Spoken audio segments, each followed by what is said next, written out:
Now, Sky Guardian, you had recommended that we read from another section of the Vachanamrut. Let us do so.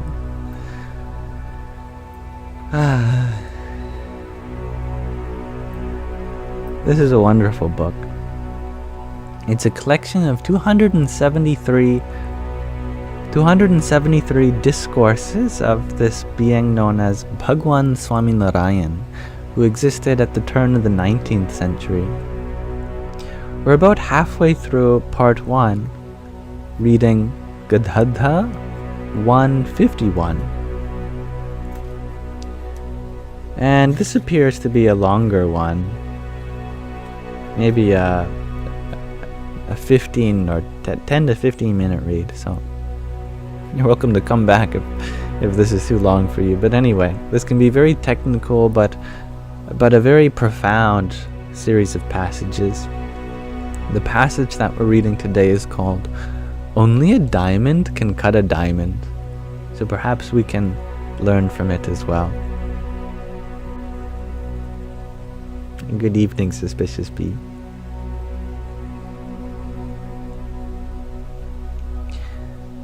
On the night of Maha, Vadhi II, Samvat 1876, or the 1st of February, 1820, Swami Sri Sahajanandji Maharaj, another name for Swaminarayan, was sitting on a large decorated cot on the veranda outside the west-facing rooms in front of the mandir, the temple of Sri Vasudev Narayan in Dada Khachar's Darbar in Gadhadā. He was wearing a white surval and a white angarku. He had also tied a white pug around his head. At that time, an assembly of munis as well as devotees from various places had gathered before him. Then, Sriji Maharaj, yet another term of endearment for Swaminarayan, said, "Please ask a question." Thereupon, Purnanand Swami asked, "The 10 Indriyas," these are the sense organs. We are normally familiar with 5 of them, the Jnana Indriyas, which are sight, smell, taste, hearing, and feeling. But there's also the 5 Karma Indriyas, whereas the 5 senses that we're familiar with are the sense organs of knowledge, how we gain knowledge. The 5 organs of karma are action, locomotion, include, our feet, which take us places, our stomach, which digests food, our throat, which does the speaking, the vocal cords specifically, and related.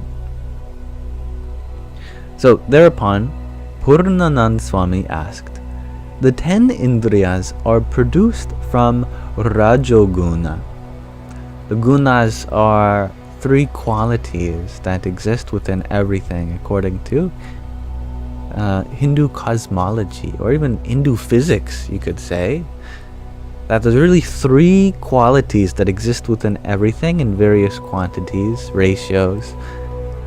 The quality of Rajas, the Rajoguna, is the quality of passion, of activity, of a vibrant energy.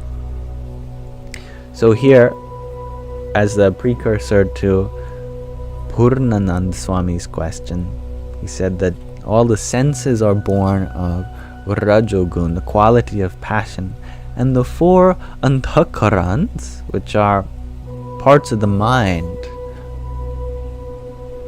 are from the Sattvagun, the quality of stillness or purity. Thus, all of the Indriyas and Anthakaran are Mayak. They are part of material existence, as everything with the gunas are. That source energy, God, however, transcends Maya, material existence, by definition. How then can one cultivate the conviction of that source through the Mayic Anthakarans, through the material components of our mind, which are inherently limited? Also, how can one perceive God with one's Mayic eyes, material eyes, and other indriyas? It's a good question, isn't it, Tatvamasi? Sriji Maharaj replied, Mayic material objects can be realized by Mayic means, material means. And if one has realized God through the same Mayic Anthakarans and Indriyas, material parts of the mind and senses, then it implies that God must also be Mayic, material. That is your question, is it not? Purnanand Swami and all the Munis confirmed, yes, Maharaj, that is precisely our question. You have clarified it for us. Good. Sriji Maharaj then explained, the answer to that is as follows.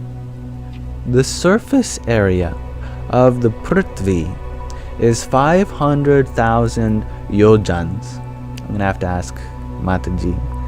Mataji, can you remind me what a Prithvi is? That's Prthvi. Also, what the measure of a yojan is. Yojan. Whatever it is, it sounds big.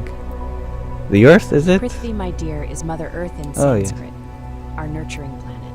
A yojan is an ancient measure of distance, roughly around 8 to 9 miles. Imagine walking with Dharma in every step of those miles. Thank you. Yes, you were right. Tatvamasi, Starfire, and Om Tat Sat. I should ask you instead. So the surface area of the earth is 500 million yojans. On it are various objects such as trees, mountains, pots, clothes, etc. That Prithvi, earth, exists within all of those objects. And it also exists distinctly by its own self, which makes sense. All of this around us has come from the earth. At the same time, we talk about the earth as distinct from all of this. So, if one looks from the perspective of Prithvi, earth, then it appears that Prithvi has taken the form of all those objects, and that no objects exist apart from Prithvi. However, Prithvi itself has been produced from a small portion of Jal, which is the element of water. This Jal is below the Prithvi, around it, as well as above it. In fact, Jal totally pervades the Prithvi. There was a scientific paper just a few months ago that talked about this huge ocean in the earth. Not literally in the sense of a great cave that's filled with water, but there's just so much water interspersed with all of the dirt and soil, which is fun. I don't know if that's related, since this is more metaphysical in nature. Anyway, therefore, if one looks from the perspective of Jal, water, only Jal exists. There is no Prithvi at all. Also, in the idea of the elements, the element of earth comes from the element of water. Furthermore, that Jal has been produced from a small portion of Tej. I assume this is going to be fire. If one looks from the perspective of Tej, only Tej exists. And this also makes sense. That this whole solar system was arisen from sun, fire, literally from the last star that went supernova, making this planetary nebula, which collapsed into protoplanetary disks, etc. If one looks from the perspective of stars, suns, fire, Tej. Only Tej exists. There is no Jal, no water. And I love you too, Gina. Tej, in return, has been produced from a small portion of Vayu, air or wind. And this also lines up scientifically interestingly. Before the stars existed, there were just big coalitions of gas, hydrogen and helium mainly. If one looks from the perspective of Vayu, only Vayu exists. It's all just hydrogen and helium, arranged in different nuclear and chemical reactions. There is no Tej, fire at all. Again, that Vayu has been produced from a small portion of Akash, space. From space arose all matter. If one looks from the perspective of Akash, space, the other four bhuts, elements of Vayu, Jal, etc., and the entities evolved thereof, the body and the Brahmanda, the universe, are not apparent at all. It appears as if only Akash exists everywhere. That Akash, in turn, has been produced from a small portion of Tamas Ahamkar. This is interesting. Tamas is the quality of inertia, of darkness, or even ignorance, you could say. And Ahamkar, Aham means I, and the Kar means the maker. So Ahamkar means the I maker. It is often used to refer to the ego. Ahamkar, the ego, is the I maker. So here we have the Tamas Ahamkar, the darkness of the ego. That space itself arises from the darkness of the ego. That Tamas Ahamkar, darkness of the ego, along with Rajas Ahamkar, the passion of the ego, and Sattvic Ahamkar, the purity of the ego, the bhuts, the elements, the indriyas, the senses, the anthakarans, the minds, and their presiding devas, intelligent beings controlling them, have been produced from a small portion of the Mahatattva, which is like the great element, which everything, the primordial substance, which everything is comprised of. So if one looks from the perspective of Mahatattva, the three types of egoities, the bhuts, the elements, the indriyas, the anthakarans, and their presiding devas do not exist. Only Mahatattva exists. That Mahatattva in turn has been produced from a small portion of Pradhan Prakriti. I'm going to ask Mataji again.